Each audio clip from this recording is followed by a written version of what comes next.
on whose land we are. Mississauga Credit, as well as the Haudenosaunee and John Wenda, the different times have shared this territory and business lands caregivers and carekeepers.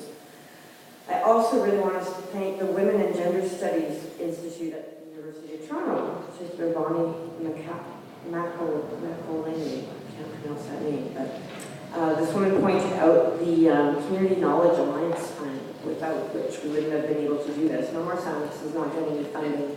We organize February 14th as volunteers every year, and part of what we want to do is build relationships and extend our networks outside of our communities into spaces like these spaces.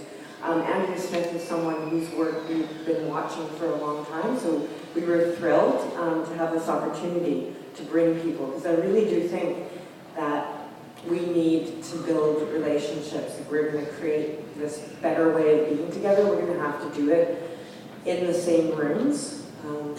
Email, Facebook, and Skype, it's awesome that we have these tools, but it just doesn't cut it in the way that it does when we get to sit together.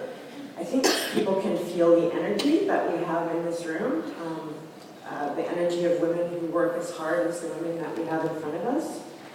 So just to continue with my thank yous, there was unprecedented, we didn't expect the kind of financial support that we ended up getting from university departments like New College, Canadian Studies, Department of Anthropology, Political Science, and the Sociology, Graduate, Geography, and Planning Student Society.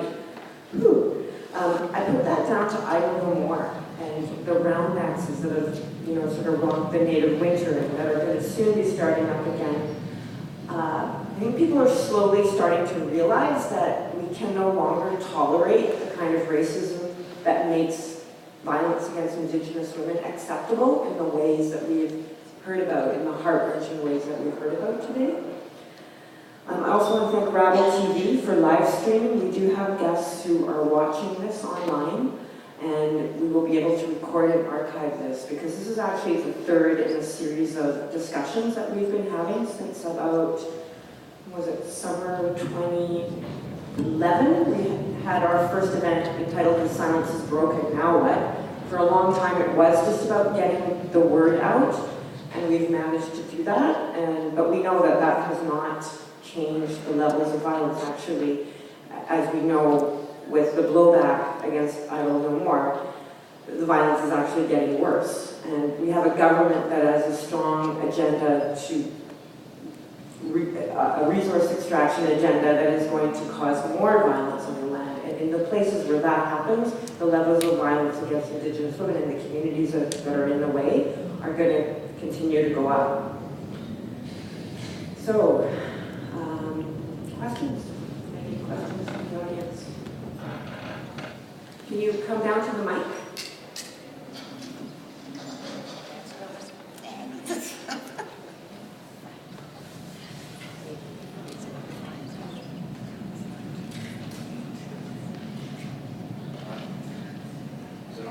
I think you have to just hit the button on it, please. Is that better? Okay. I know Bridget. I've known her for a little while. I went to Ottawa, I think, a year ago for one of their vigils. Bridget, what I want to ask is to you, do we know when the RCMP and the federal government is finally going to get off their ass, create that database of missing and murdered women, and also start acting on it, actually looking for them? Well, as I said earlier, the government gave them $6 million in 2010. As far as I know, they did start on the database, and it's supposed to be up and running by 2015. So, but that's all we heard. We don't hear anything neither. We just know that there's going to be a database for, it's not just for Aboriginal women, it's going to be for all people, I guess. But the RCMP should have this database already. I mean, if they would, talk with each other or anything, don't they already have somebody working on missing people's files and stuff like this? What happens to these files? And even with a database, they should already have a database in the, I don't know where their main building is, in Ottawa or something like that. I think they should have had that already.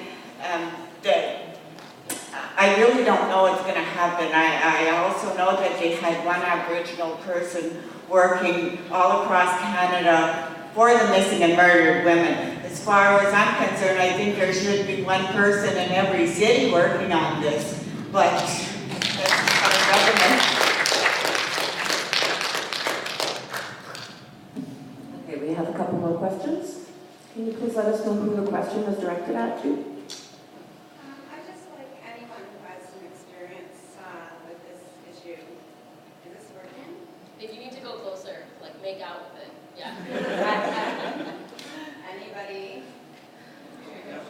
Better turn it on, honey. That too.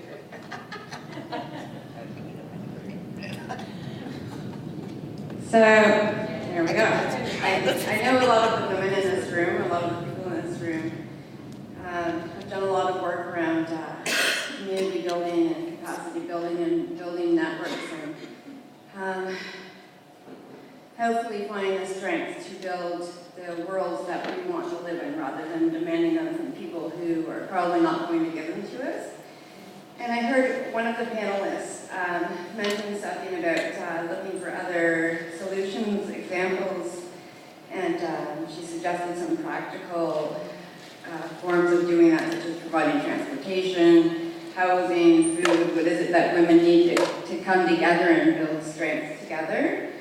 And I'm just wondering whether any of you know of any of those networks that are ongoing now, where women who are working with other marginalized groups of women might collaborate or get in touch with or build stronger movements.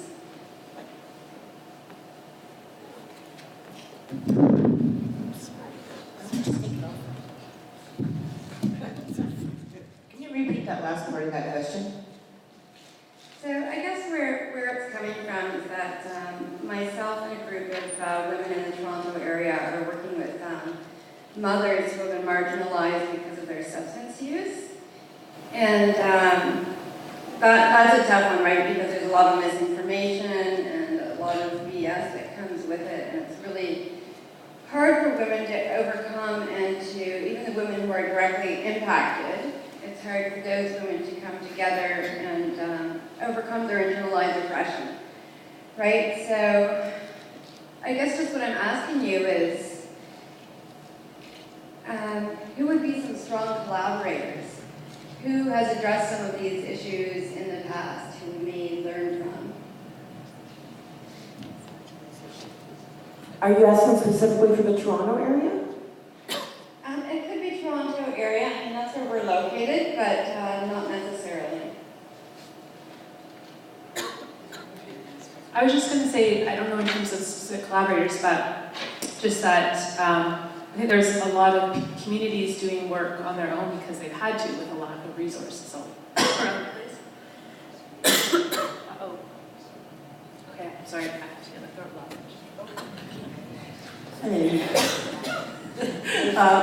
I don't know any, but I do know somebody who runs like a collective in a house where they share resources and they work from an anti-oppression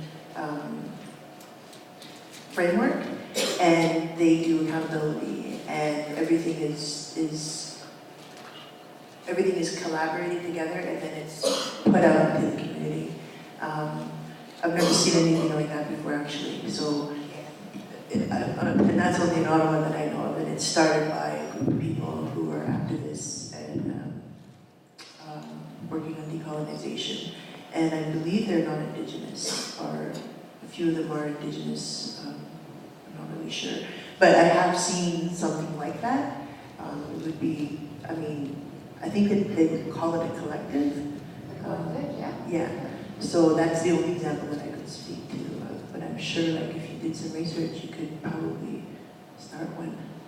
No, well, certainly we are starting one, and there's a lot of different conversations around doing that, and especially when you want to involve the women themselves who have been the most impacted and who often haven't had a chance to develop a greater analysis of what's going on in their own lives and how they're impacted in the world really appreciate your feedback, and I'm honored to be here tonight. Thank you. I would Thank you. definitely check out the Native Women's Resource Center here in Toronto. Native Women's Research Center. I just want to mention also that, that the work that you're looking for, was happening in the 70s and things like that. And let me tell you, a lot of the organizations, the collectives and the organizations are turned into nonprofits, and here we are in this nonprofit industrial complex. Yeah, so that's what happens. Absolutely, and very limited because of that. I don't think we're really, I think, the microphone isn't working anymore, but I'll just say thanks again for your suggestions, and thanks for being here. I'm just talking wondering if with us. Andy wants to comment. Maybe she has some examples of community responses. Did you hear that, Andy?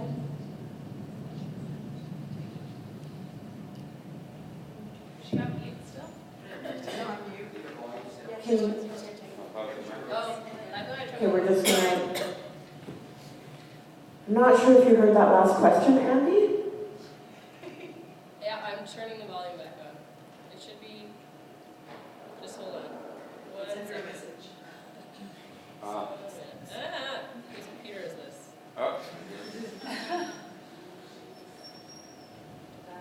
She's talking, but there we go. Okay.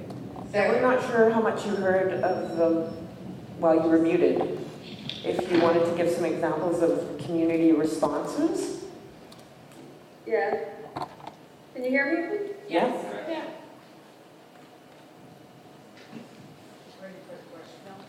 Just waiting to receive. Yeah.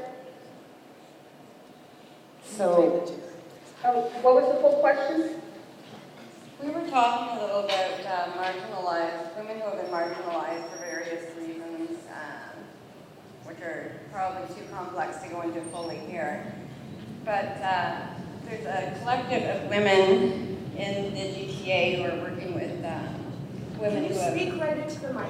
You have to actually. Yeah, it just keeps falling Well, then hold it up. down.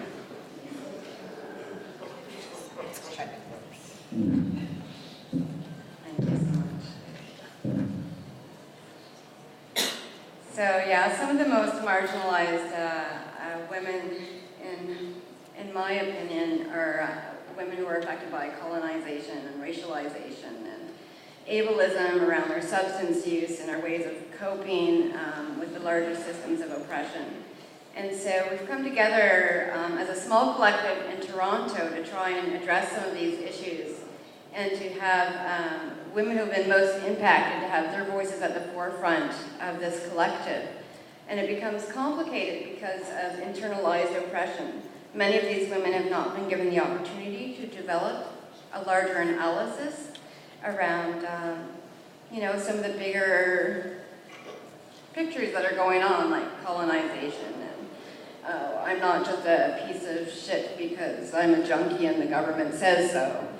So those kinds of things, they're internalized and they come out in women's analysis. So I guess what we were hoping for was supports or other people that we could collaborate with or talk to or learn from who have done similar work around anti-oppression in the Toronto area or not. Yeah, there's also sistering in Toronto would be a good place to go. Ceremony. I mean, I could mention many groups that work through Cite Women of Color Against Violence. And kind of the approach there is they're challenging kind of the mainstream anti-violence approach that says don't come to our shelter unless you've gotten rid of all your other issues. Mm-hmm. So they're kind of local grassroots groups that are. Yeah, absolutely. So they've developed kind of alternative approaches that don't presume somebody doesn't have a substance abuse issue or doesn't have other issues going on. So there are lots of local groups.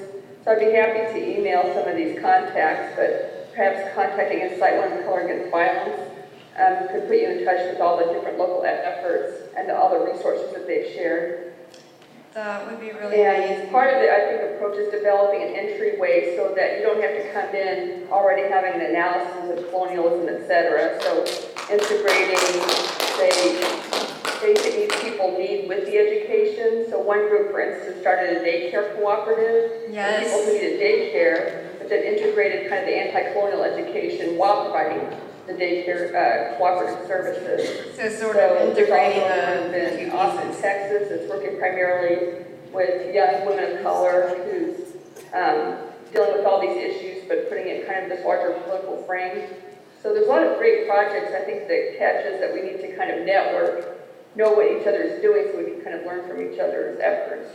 It also sounds like you're looking for just like harm reduction type coalitions and networks in general, which are actually quite, like, there's a lot of them in the GTA.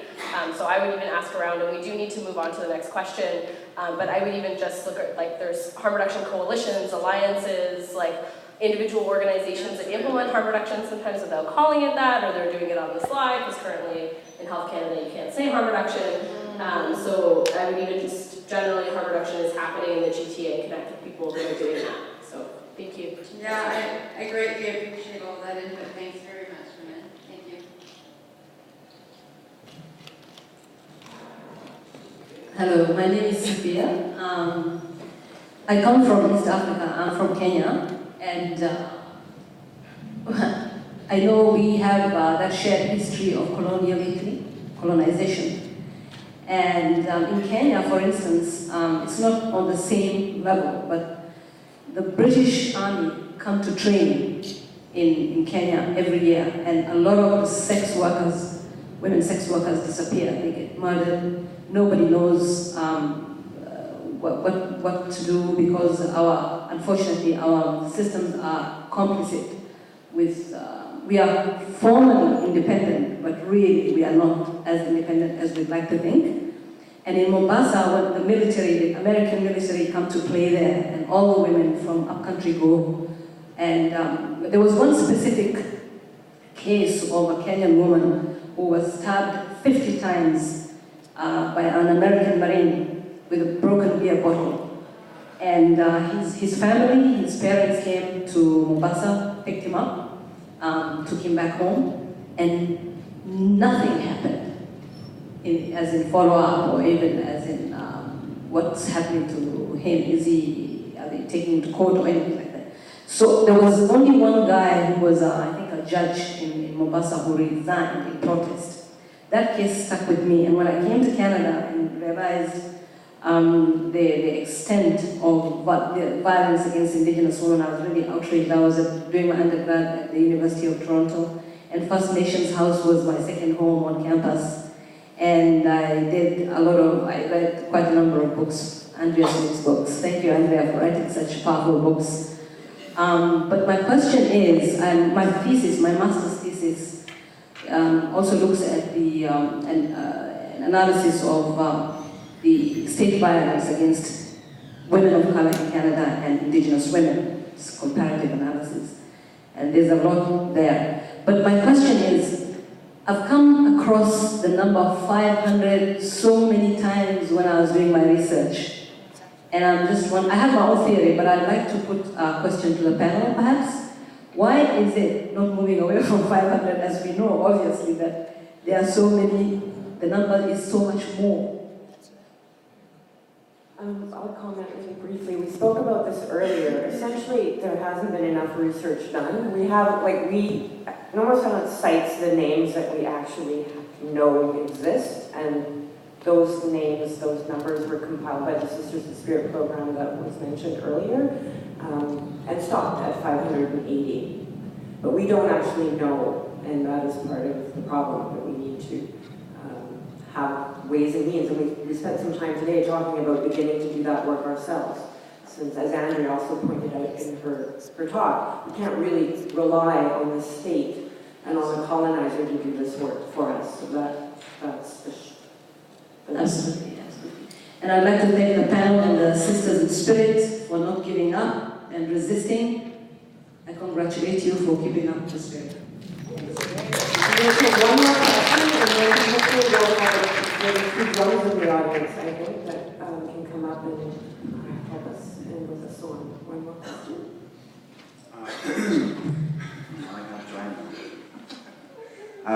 Wake up, Stephen West.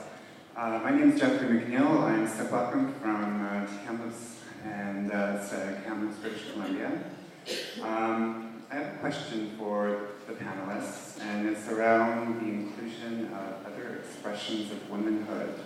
And the reason why I ask this question is that when we're talking about the Highway of Tears, I think of names such as Carrie Bone or Faye Paquette. I'm also an Aboriginal court worker here, and I work for Aboriginal Legal Services Toronto. And when I'm doing intake with other expressions of womanhood, I often have to think, what are their experiences on the other side of the glass there? I can't really go into detail, obviously, because of the work that I do, but I was just wondering what your thoughts are around that. And also, I can't believe I'm talking to all you ladies, because I love you. Can you elaborate on other behind the glass? Okay, so just Aboriginal persons in custody who have other expressions of gender, who are experiencing violence. And how would you guys imagine it to be included in this conversation? I think that thank you so much for bringing that up. And I think that at the root of colonial violence and part of colonialism has been the imposition of gender divisions that aren't Indigenous, that are colonial gender divisions. So, I think framing this whole discussion, what often, there's many levels of violence that we're often focused on interpersonal violence and then state violence, but obviously colonial violence also included the erasure of Indigenous expressions of being, which included Two-Spirit and other gender norms. So I think that looking at sort of how Native women and Native men have been not only constructed as colonial subjects, but through residential schools, and then how that legitimized all the violence that's happened. I absolutely think that restoring, part of what we're talking about, healing and restoring our community connections and our own knowledge and laws, means bringing that more into the conversation, gender itself. So yeah, and absolutely, I was struck that I only recently learned that one of the missing women from the downtown east side was a Two-Spirit woman. And as well in Winnipeg, I know there were 2 women who recently they laid gravestones for women that were murdered, and one of them was a transsexual woman. So those are often just, again, invisibilized, and so thank you so much for raising that. Understand. I just want to say thank you to everybody that's here tonight, especially to Bev Jacobs. She was the past president who started Sisters in Spirit. I want to thank her. I want to thank Dan and Mary Lou, our elders. I want to thank Teresa Ducharme for always being there. And to everyone else that's here tonight, thank you. And we glad you're in our hearts. If anybody wants to contact us, we have a Gmail, familiesofsistersandspirit@gmail.com. If you have any advice, anything, you can just email it. Anybody that's missing or murdered and you want us to share, please let us know. Contact us, familiesatsistersandspirit@gmail.com. So miigwech to all of you, miigwech to my sisters, miigwech to everyone for giving us the strength and the courage to continue this as a grassroots organization. Miigwech.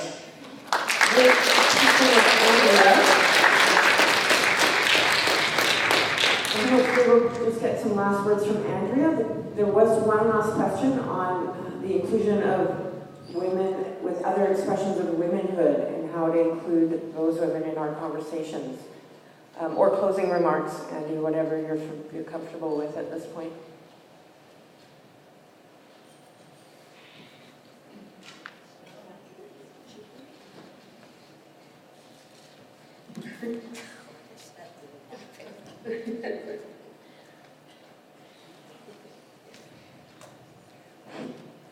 No.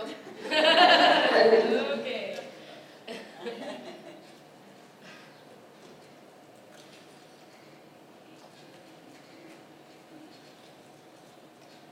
I can't type fast enough, everyone's watching.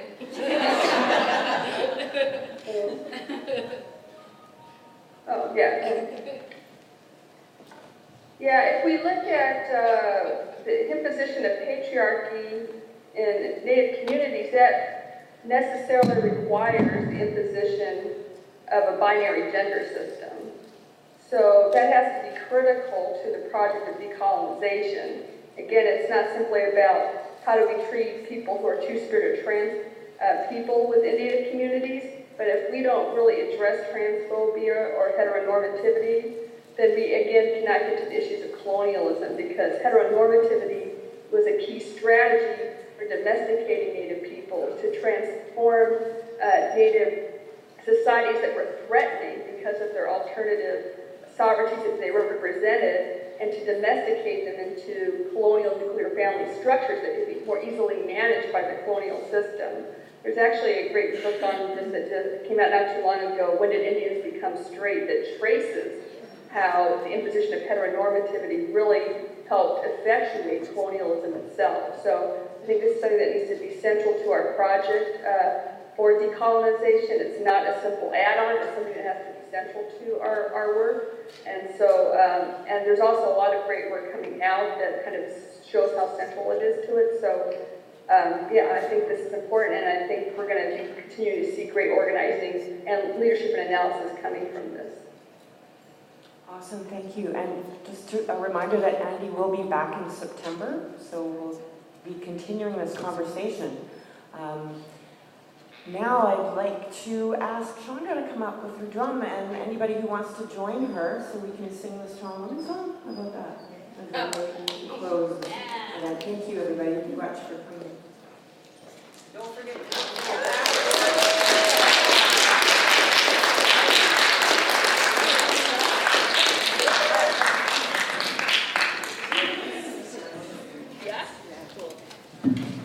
We can see there. We're gonna like surround you with love and yes,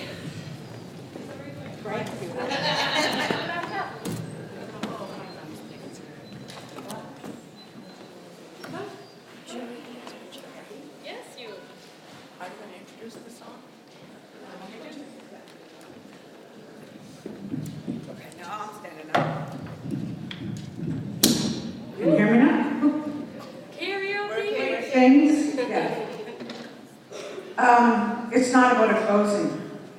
It's about a new beginning. It's about taking the knowledge that we've shared, the things that we put in our heart to make those changes so that those things do change. They want to sing the Strong Woman song, which is something that's very close to my heart. It comes from a place called Prison for Women in Kingston, Ontario, which now isn't open anymore, because now they have 5 jails across the country instead of 1. So now they can house way more women than they could before.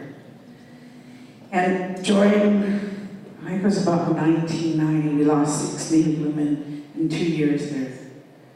And this song was the one that they sang until the sun came up so that we would ever get to see another day. And they decided that they were going to send it out to the community, and it's gone internationally to Chile and New Zealand and Australia. So we want to spread that. So when we sing this, we think of women. We think of our mothers, our daughters, our nieces, our granddaughters. And we always ask, Creator, take care of us. Fill our lives with love, laughter, and joy.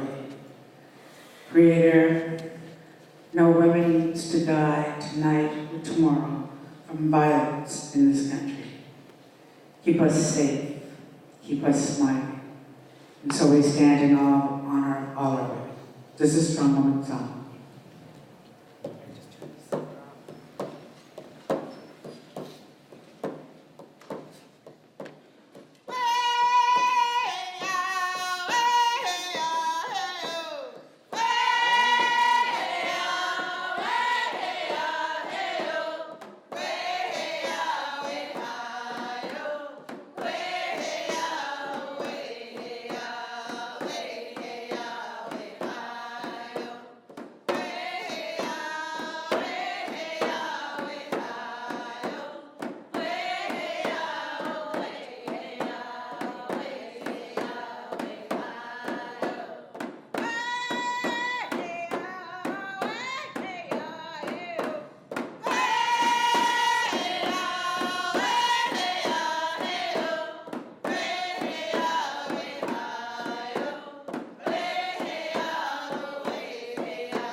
She was in a ceremony. She was in a ceremony, Sweat Lodge ceremony, and during that ceremony, she started to sing this song, and the song was it was like from the grandmothers, is what she said, anyway, she shared it with us, the Women's Memorial March Committee, and today we use it, and it's being used in other places too to end violence against women.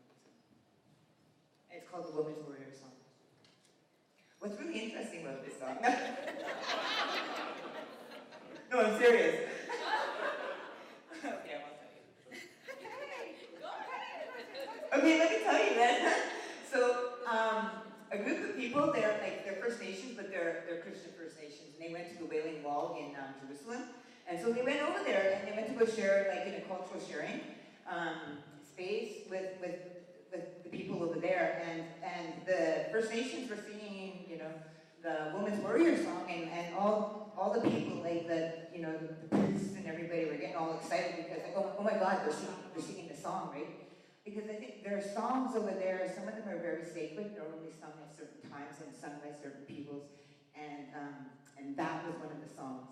They went over there and they sang the Women's Warrior Song with them, and they just got really excited because it was the same song. So I'm just like thoughtful of how connected we are through the spirit of song and through the spirit, period. Yeah, we're not different.